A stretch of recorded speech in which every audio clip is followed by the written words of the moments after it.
Good morning, afternoon, evening, ladies and gentlemen. I'm George Moss again here at allpointstv.com.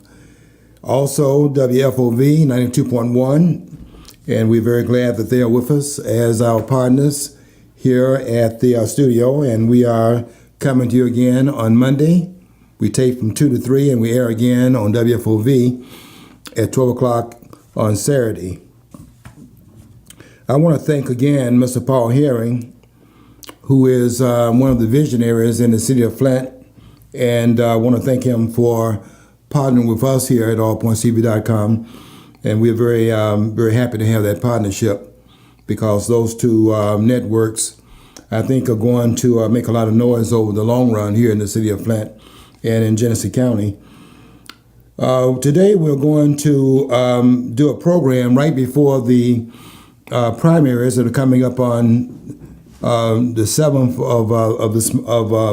of August, and I want to go over, just because we are getting ready for determining who's going to be the nominees of the parties for November in one of the most crucial elections, I think, in the last quarter of a century. This election is going to be a culmination of what was accomplished in 2016.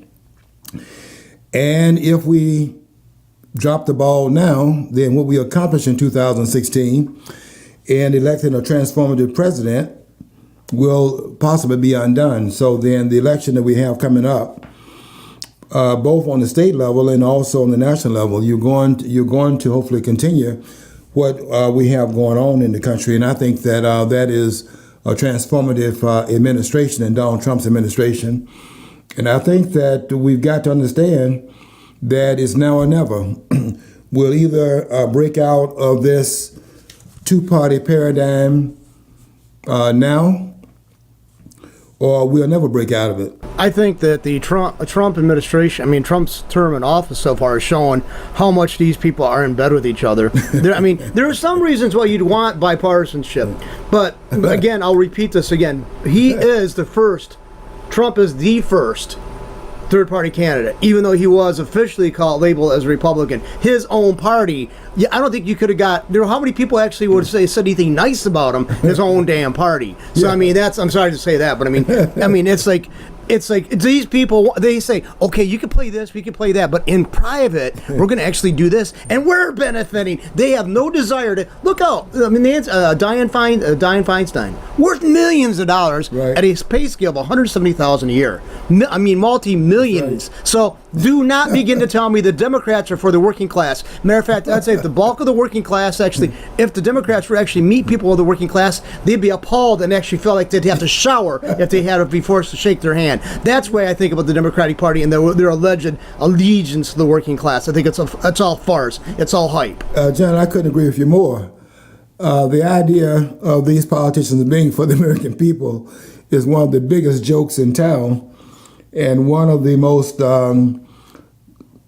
clandestine cover-ups in political history. The politicians are for the political class. And this idea, the idea that they are representing the American people, that is hilarious. They're not representing anybody up there. They're representing their own political interests. And Donald Trump is in there breaking up the party. And we need to understand what's going on in Washington and what Donald Trump, why they reject Donald Trump's presidency. And they're still trying to undo the presidency 2 years after the event. We went to the polls on November the 8th and voted Donald Trump in as president of the United States, and they're still trying to undo the election. They're still trying to undo the election. Gee, they have a hard time believing that amount of people in the United States voted for him. Well, gee, after all the fury and the fuming and spitting out hatred and attacks on people, you think the people who actually voted for him are going to likely say, yeah, I voted for him? Let's face it. It should be for years they were telling us, oh, how great. It was always the Democrats, because that's always heard, how great our system was, because it was like, we can just go along and we can have our differences. Now they want, if you disagree with us, you're evil, you're racist, you're a bigot.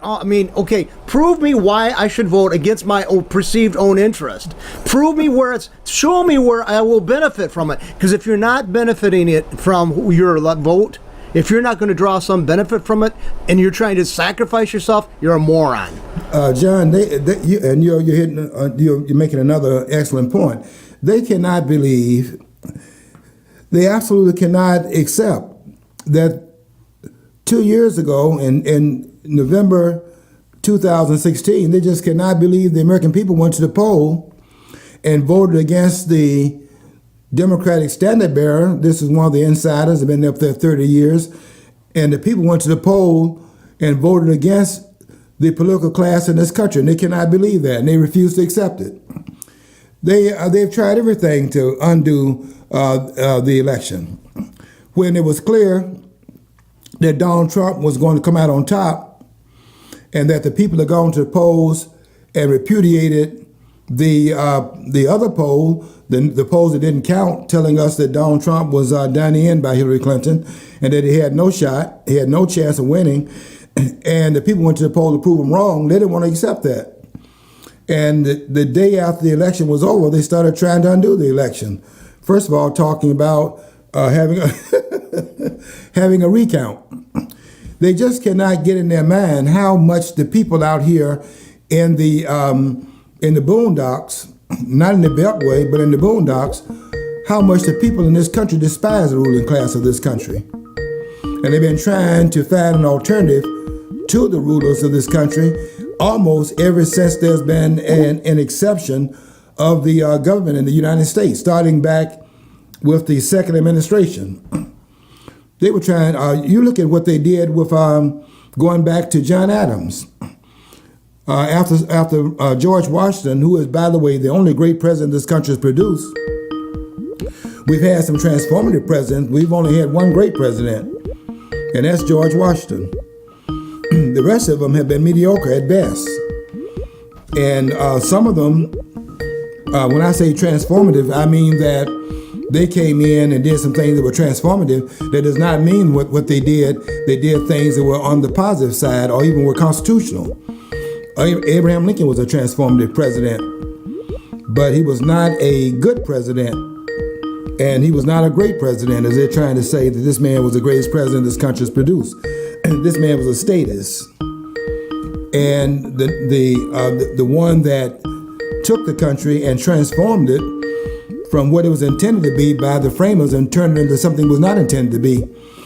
In fact, there are people that are saying in these textbooks that Abraham Lincoln saved the Union.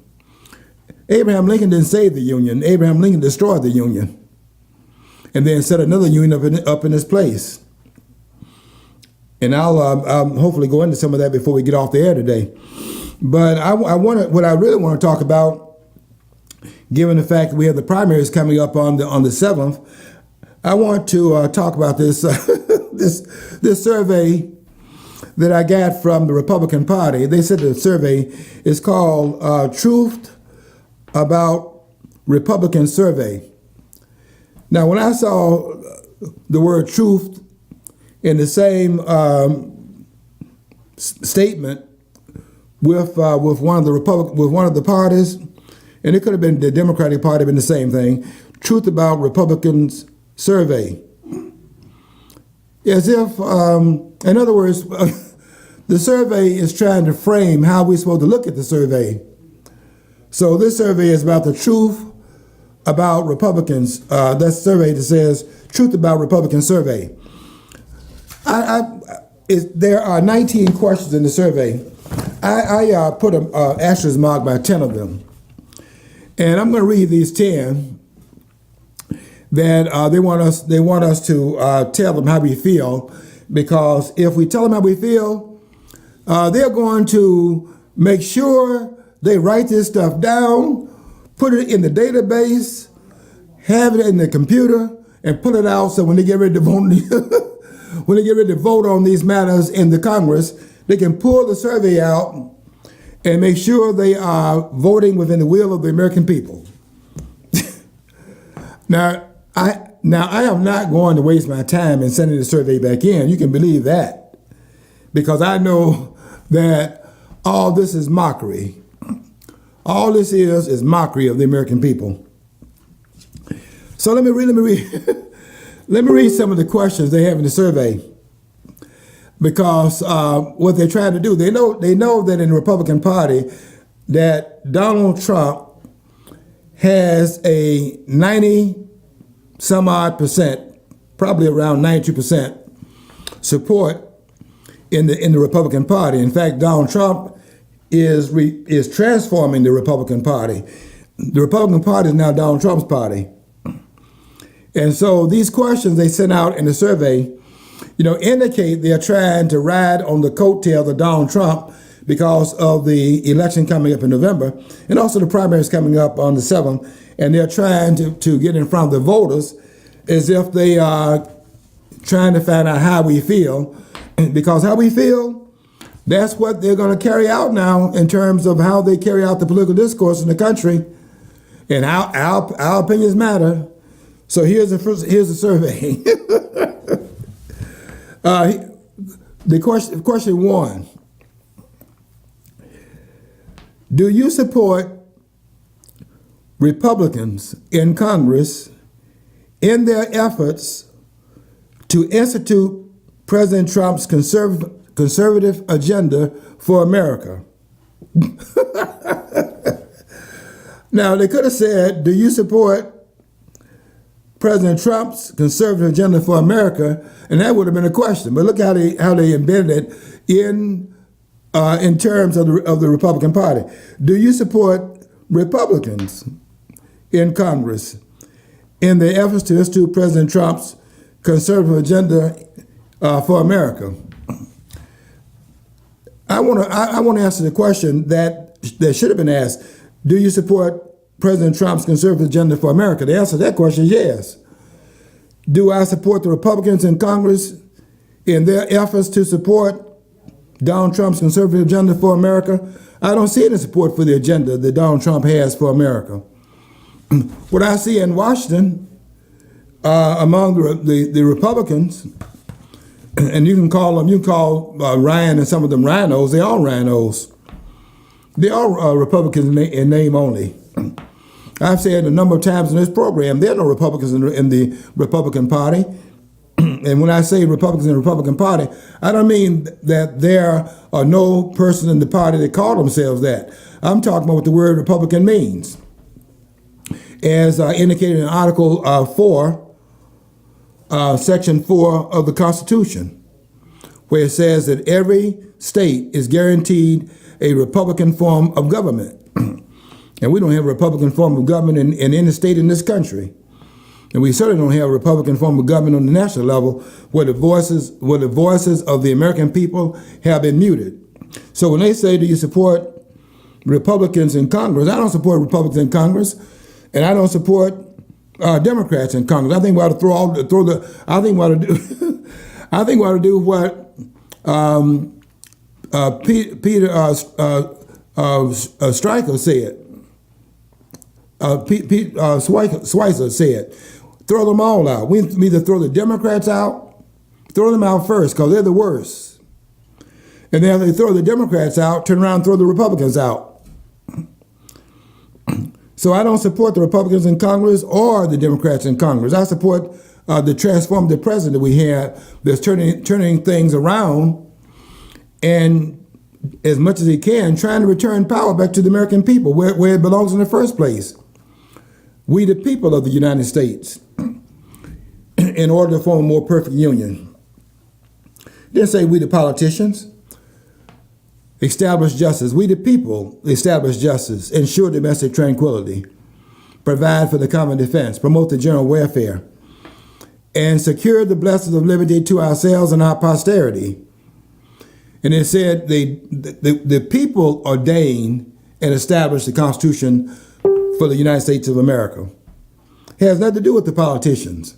And so when they start asking the question, do you support do you support Republicans? No, I don't support Republicans. Those who call themselves Republicans. I would support them if they were Republicans, and I would support the Democrats if they were Democrats, but they're not that. They're not Democrats or Republicans. I really think that, I know it's hackneyed now, but I think it should be cool. I think they should be a good idea. It would be a good idea if our politicians were required to wear on their uniforms and all the big the patches for their sponsors. And the one who does it the most, gives them the most money, should have the bigger patch, so you can see right out who bought these jerks. Okay, I mean, I'm serious. I mean, I am sick of them people saying, I've given my years for public service. Why is a public servant always wealthier than 90% of the people they're allegedly serving? Okay, I mean, that's ridiculous. I mean, and they say the capitalism sucks. No, crony politics sucks, because they're the ones that suck up all the sop for the rest of us. Yeah, John, I'm glad you said crony politics, because they try to make it look like this is crony capitalism. Because they want to, that shows you again they have an agenda that is underneath they're talking about the Republican agenda. That's not the agenda. What they have in front of us is and what they're trying to promote here is not the agenda. The agenda is behind the scenes, and they don't expose that to the public. They have an anti-Republican agenda, and they have an anti-democratic agenda. So when John said that they have crony politics, that's exactly what it is. But they're trying to act like there's such a thing as crony capitalism. There's no such thing as crony capitalism. There's socialism, and that's a government running the vestiges of the economy. That's not capitalism. Is leave us alone, hands off, laissez-faire. So I don't. What I'm saying is that when they put these surveys out, they're embedding in it subliminal kind of messaging that if you're not careful, you'll think that these people are trying to find out how you feel. They're not trying to find out how you feel. They don't care how you feel. And they don't act on how the American people feel. Now, another thing is, too, it's like, I was just going to say, because I had a text I had to answer, but anyway, the reason why I was going to say, follow up on that, the crony government and crony politics, it's basically, we should be grateful it is a capitalist system, because now they're just satisfied with money. If you're in a communist or socialist country, these politicians want power, and they would, if they didn't have the money, these guys didn't have the money coming in, which to satisfy their lust, they'd turn it and be more brutal than they have been to us. So we should be glad that we can offer a tidbit to these put in their jaws there, because otherwise they'd be ripping at our throats. Yeah, John, let me tell you how I see that same issue. I see that, thank goodness, that we have the framers putting into a constitution, a document that governs this country.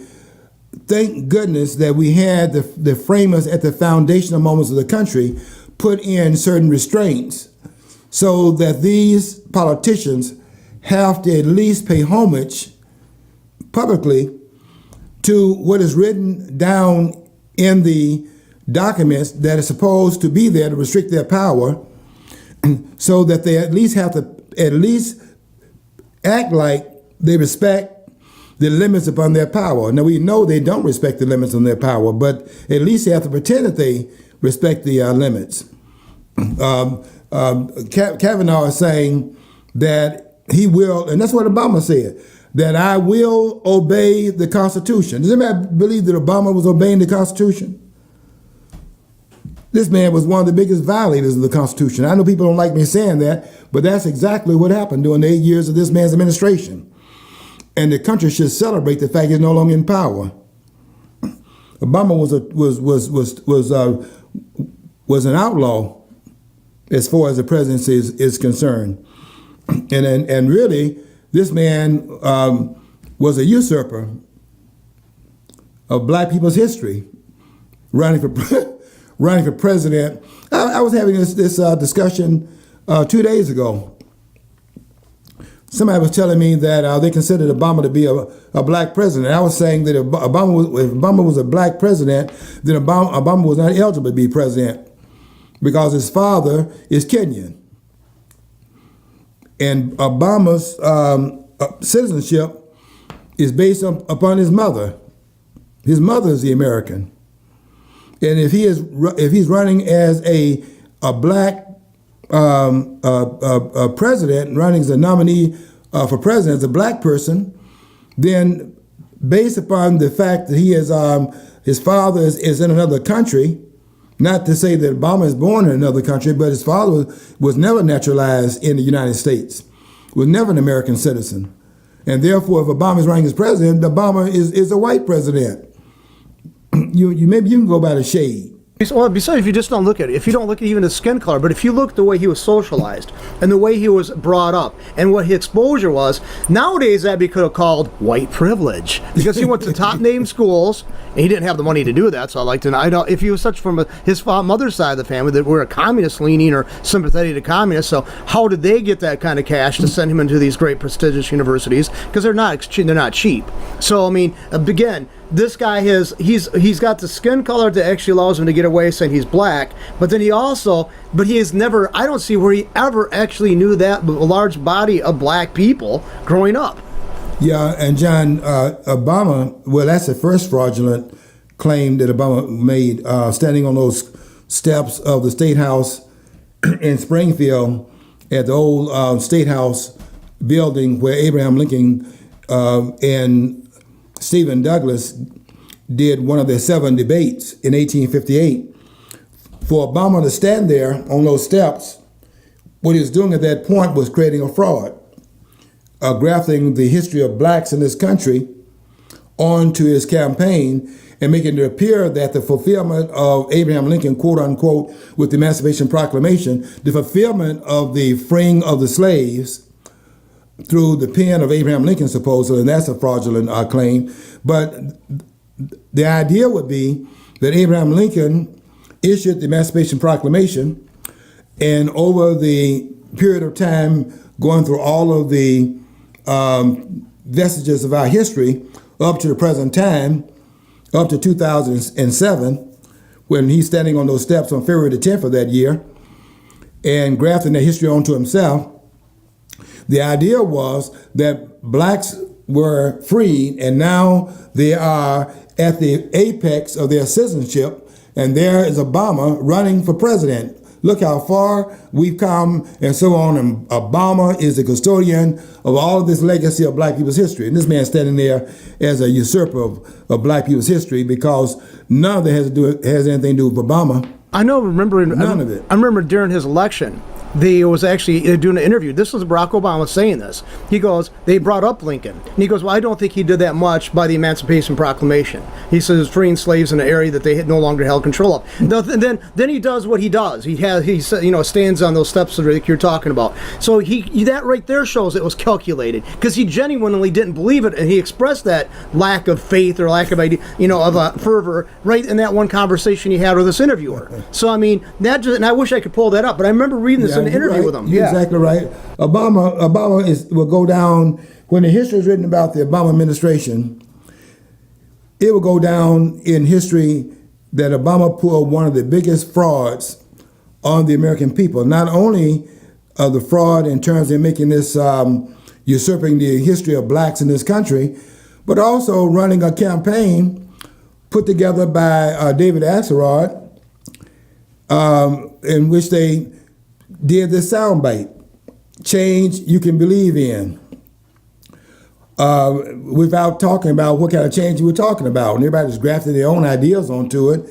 It's what they had in mind about change we could believe in. No, I had my idea, they had their idea, and they never explained what the idea was. No, what it should have been, actually, that was just a soundbite to take totally out of context, because he said, you can keep this change. That's what it meant. So you can keep the change. The rest of us are going to keep the folding cash. You can keep your change. Yeah, they were running they ran a very odious, when you look at it in hindsight, they ran a very odious campaign.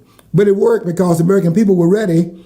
They thought that Obama was going to be a transformative president, and they were trying to get over the hump of the country's past, where we keep holding up the red flag of slavery and Jim Crow and segregation, the problems during Reconstruction.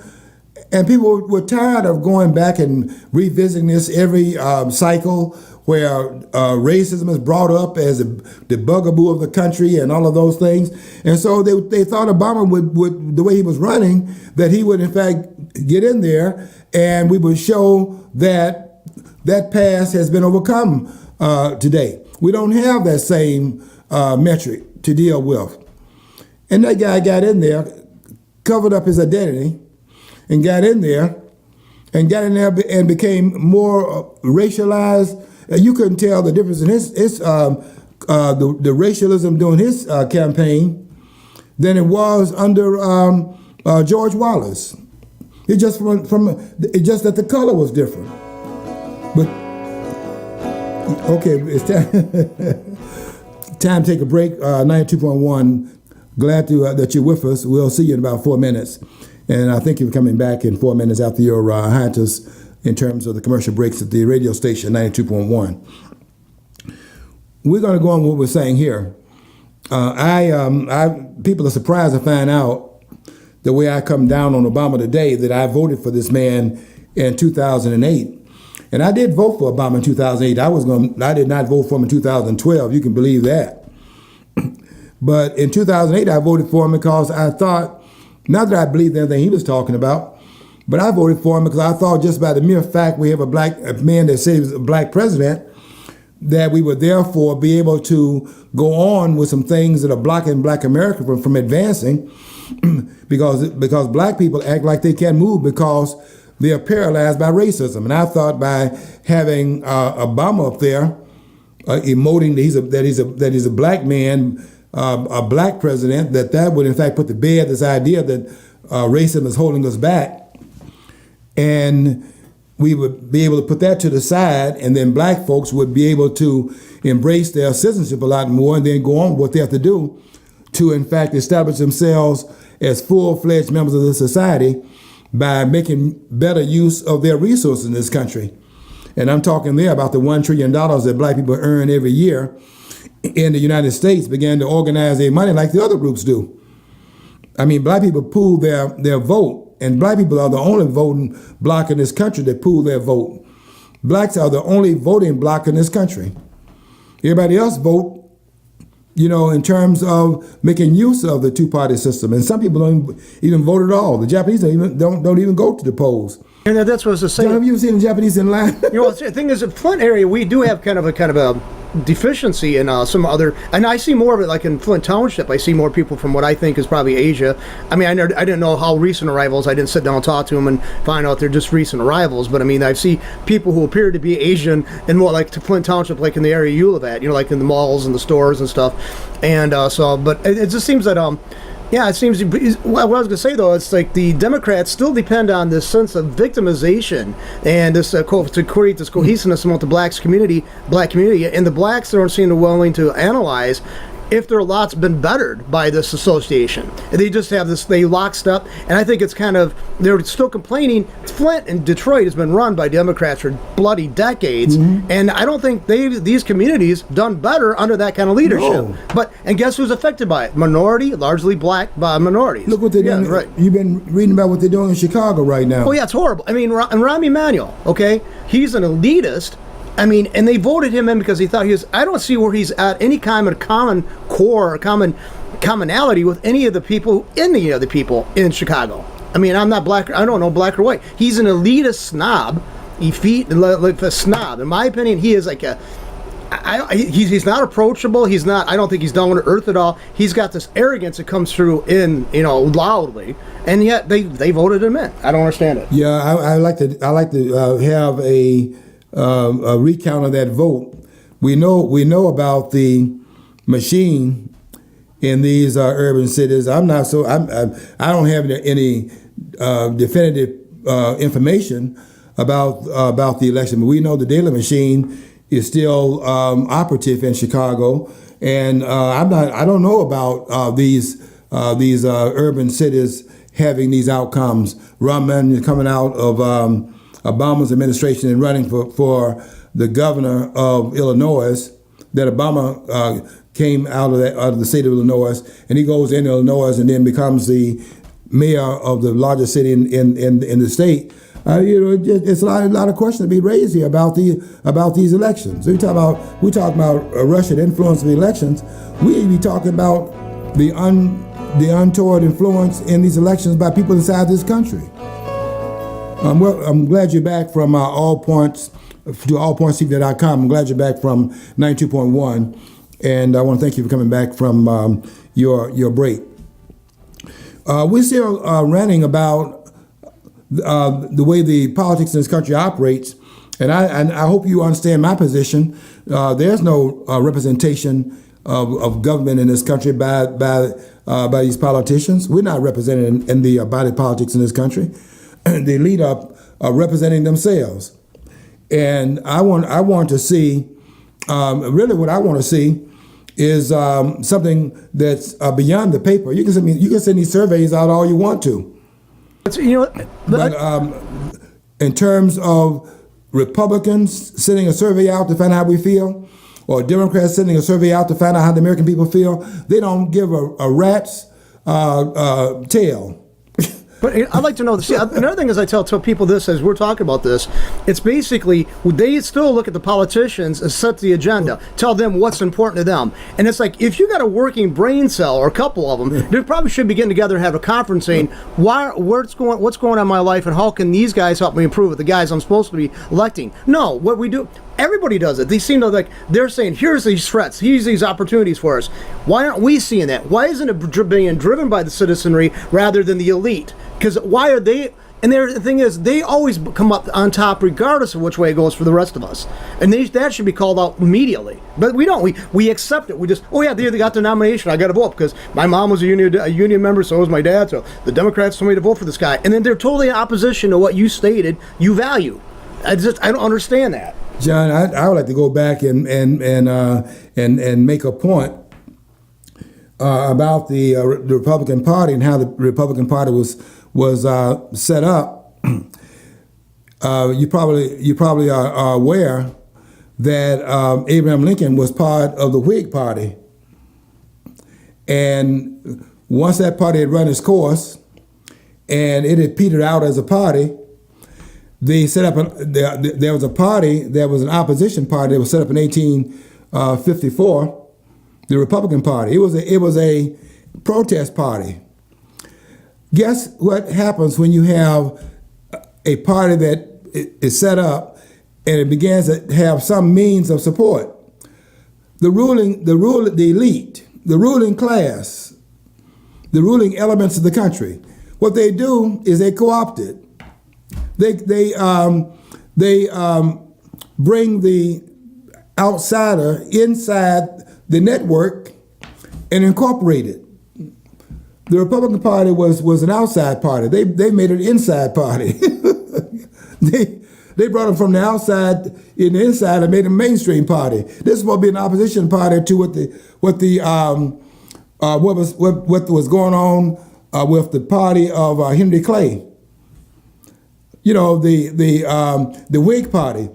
And the Democratic, by the way, the Republican and Democratic parties splintered, and they come from the same base. They actually splintered from the same group. But when it got set up, it was in opposition. The idea was it's going to be in opposition to what had become established. And what those guys did is that they did what they always do. They co-opted the Republican Party and made it a mainstream party and put Abraham Lincoln in there 6 years later and ran Lincoln as the nominee in 1860. And once he won the presidency, the Republican Party became the mainstream party, just like the other parties. They're going out of the Federalist Party, gone out of business. The Whig Party gone out of business. Now they got the Republican Party because they co-opt the parties and bring them inside the Beltway and make them part of the status quo.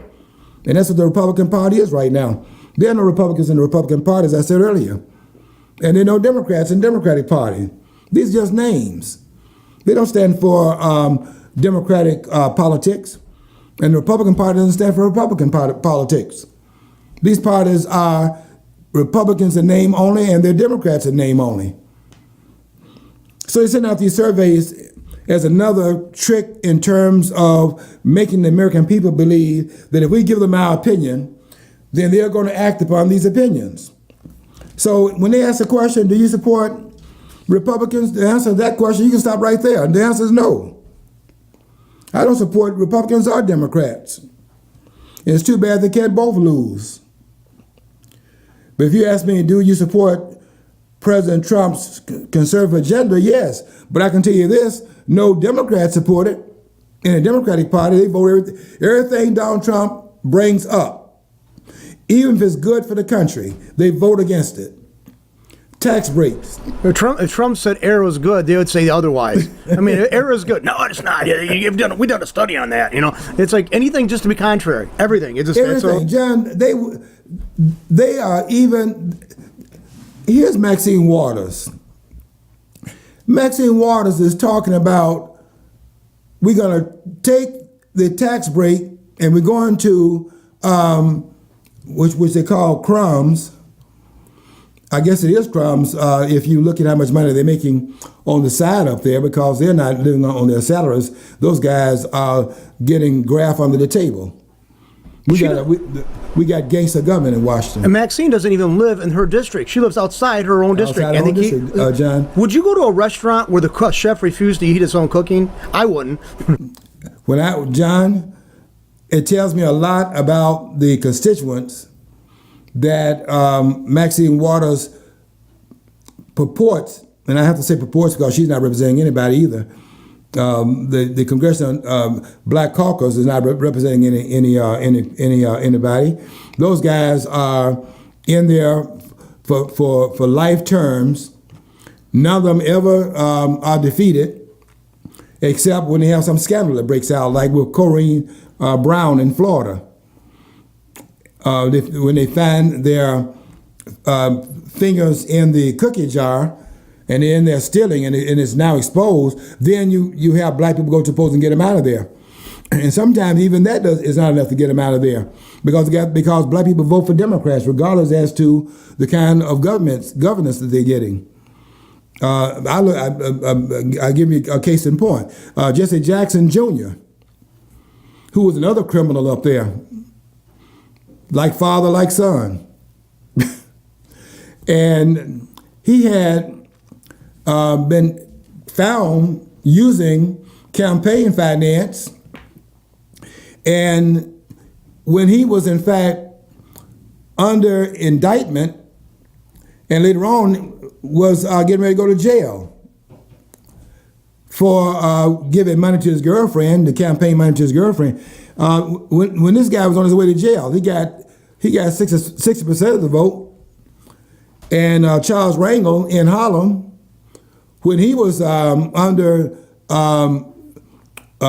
when they put 13 different ethnic violations against him, 11 of which he was in fact found in violation of, he got 80% of the vote in the next election in Harlem.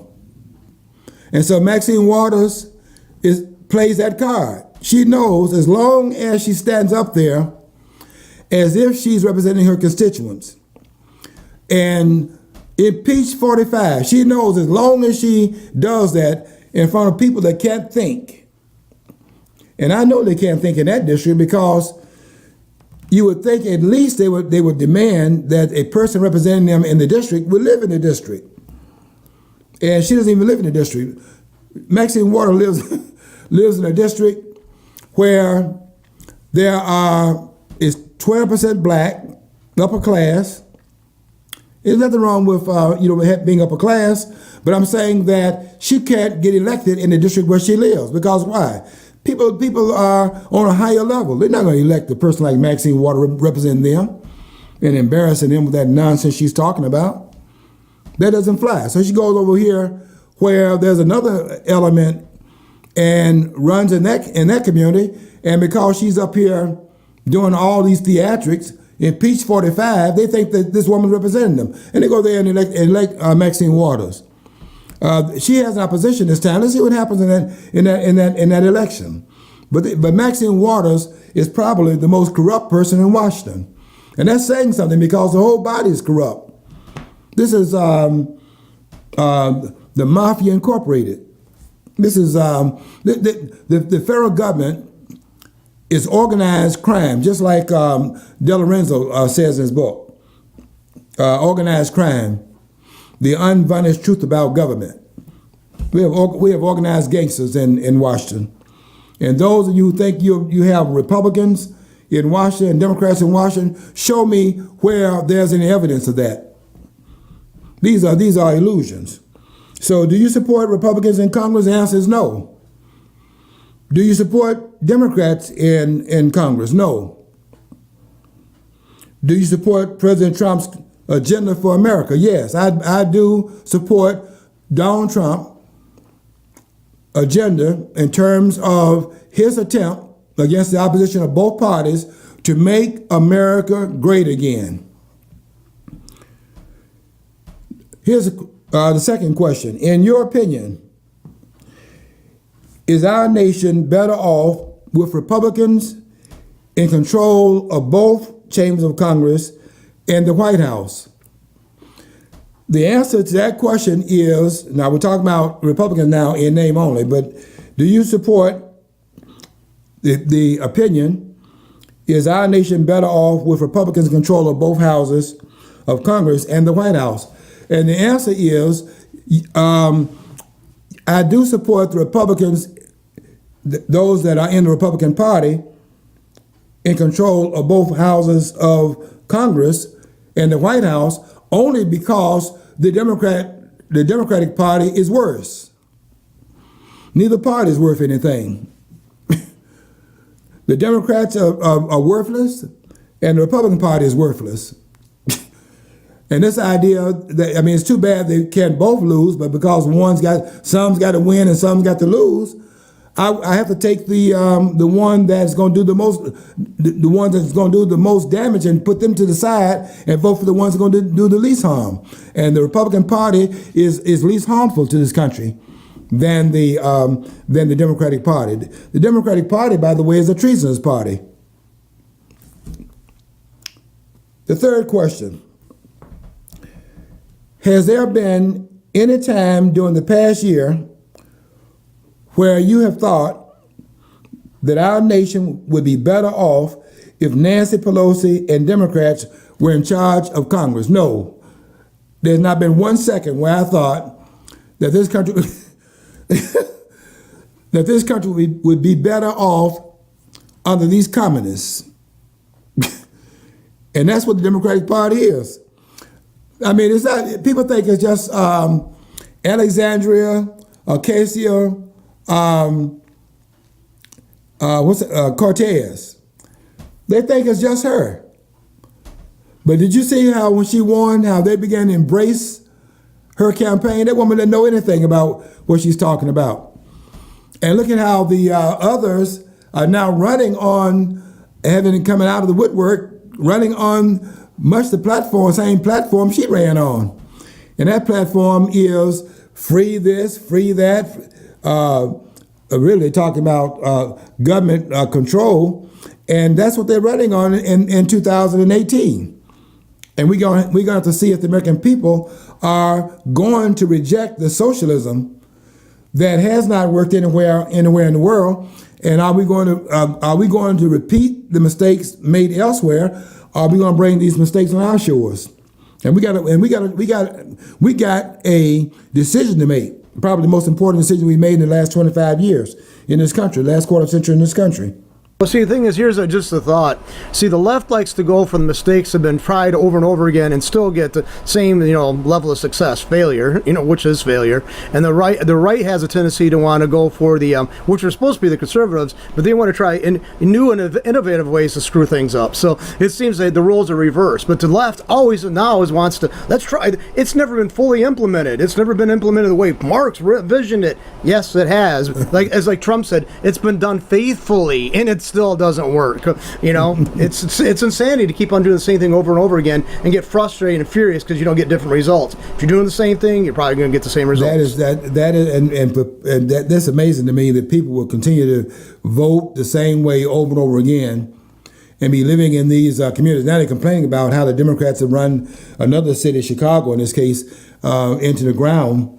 But you can go into any of these cities, go into any urban city in the country, and you see the same thing. And the people in Chicago are acting the same way they're acting in Detroit, or acting the same way as they're acting in Flint, or in Saginaw, Philadelphia, Baltimore. You name the city. You sit there and you wrap up the entire show just naming off cities run by Democrats that really suck. Yeah, every city that they're over. These urban communities are surrounded by Democrats.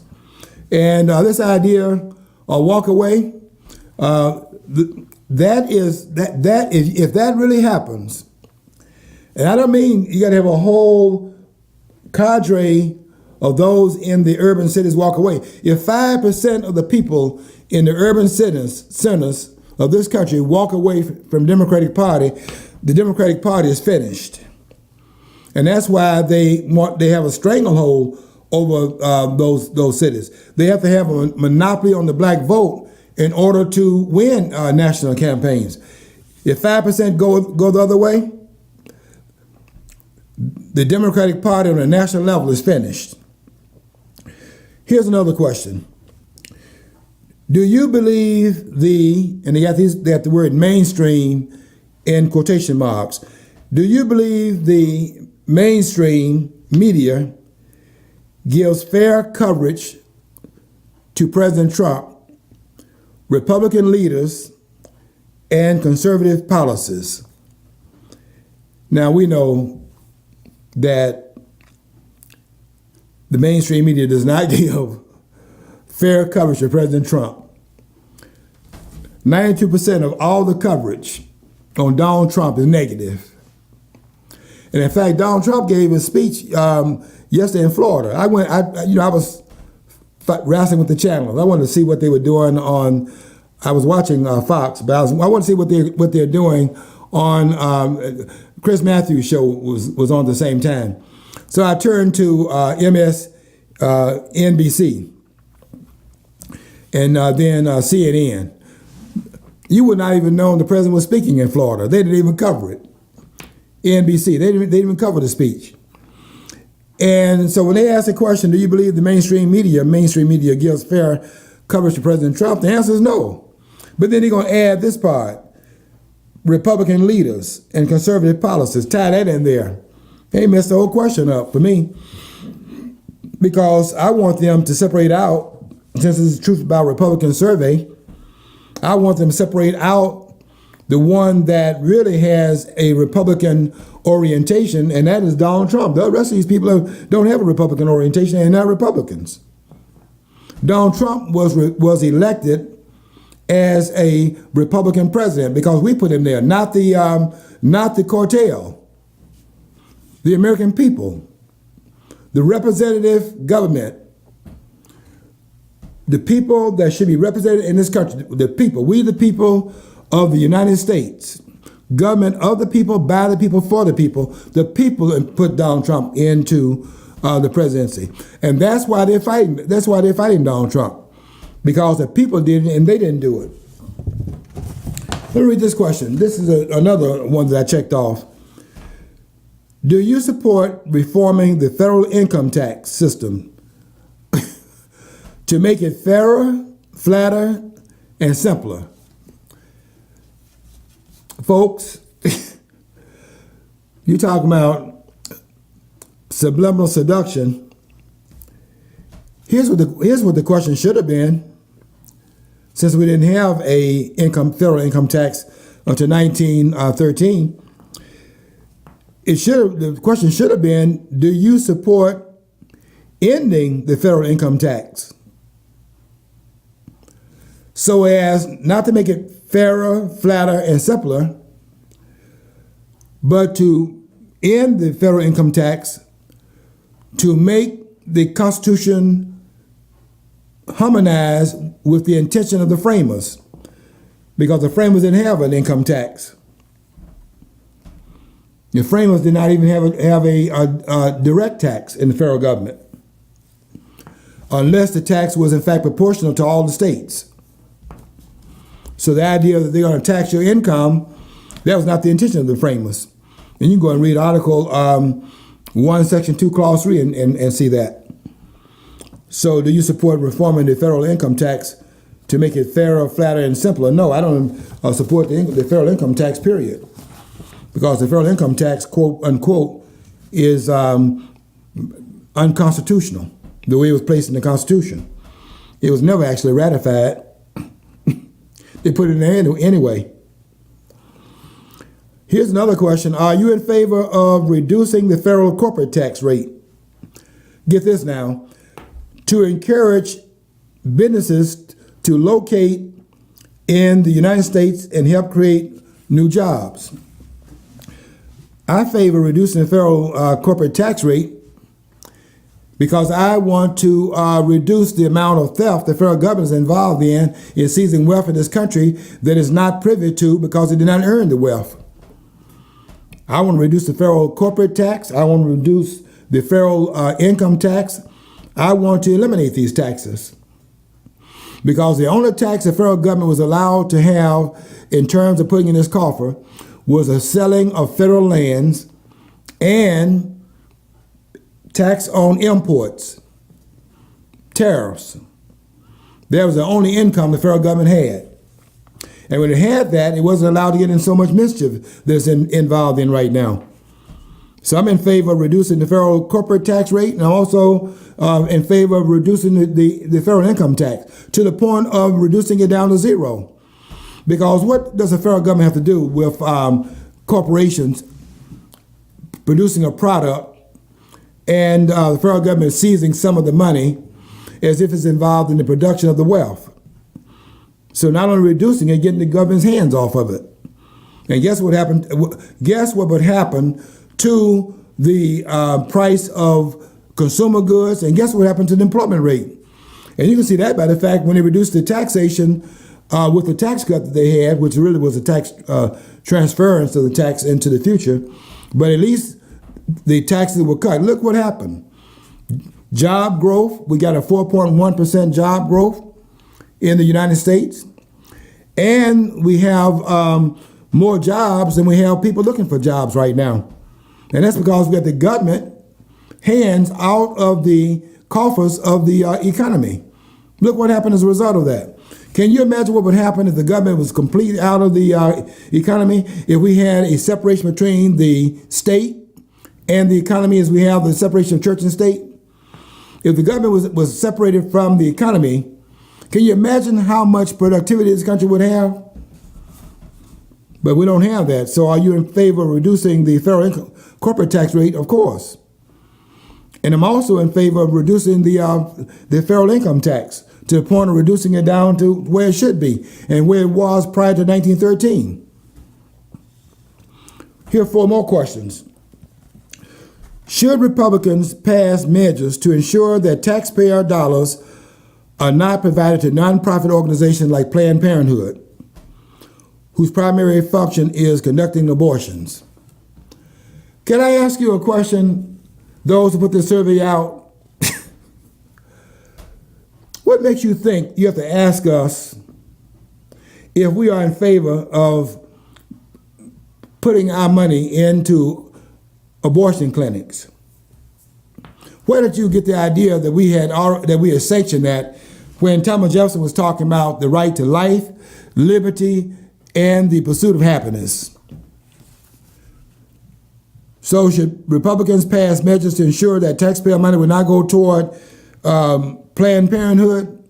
Planned Parenthood, people at Planned Parenthood are the ones that Planned Parenthood is when you get married.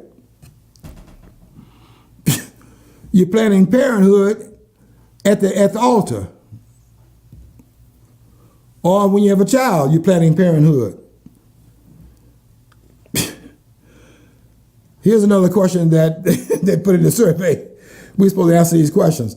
Are you proud of the efforts of President Trump? Yes. Are you proud of, but they don't end the question there. Are you proud of the efforts of President Trump and Republicans in Congress in terms of turning our country around? Has Congress turned this country around? Besides, other than Trump, what has the Republican Party done to try to turn the country around? They've been pretty much, they're pretty much status quo. I mean, they haven't really done much. They've been fighting Trump ever since he got in office, and they're going to continue to fight him from behind the scenes because they recognize that Donald Trump has taken over the Republican Party, and the Republicans don't like that either. Those that are calling themselves Republicans don't like that either, because that was their party before Donald Trump arrived, and they were up there doing what the Democrats are doing. Do you believe Democrat House Leader Nancy Pelosi has any intention of working in good faith with President Trump and Republicans to address the priorities of the American people? No. And I don't think that Paul Rhino intends to do that either.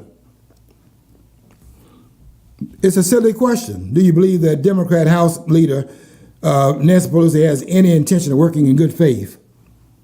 Not only in good faith with Donald Trump, but working in good faith with the American people. The answer is no. They're not working in good faith in Congress. The last question was, do you agree that electing a Democrat House majority in 2018 would effectively cut President Trump's term in half and be disastrous for our country? And the answer to that question is yes. It would be disastrous to turn the power back over to those that we took the power from. But we took the power back from the Republicans also. If they run another person for president in the Republican Party in 2020, and I think Cassidy is going to run from Ohio, it would be ridiculous to turn the power back over the hands of the Republicans, because they're both disdainful of the American people.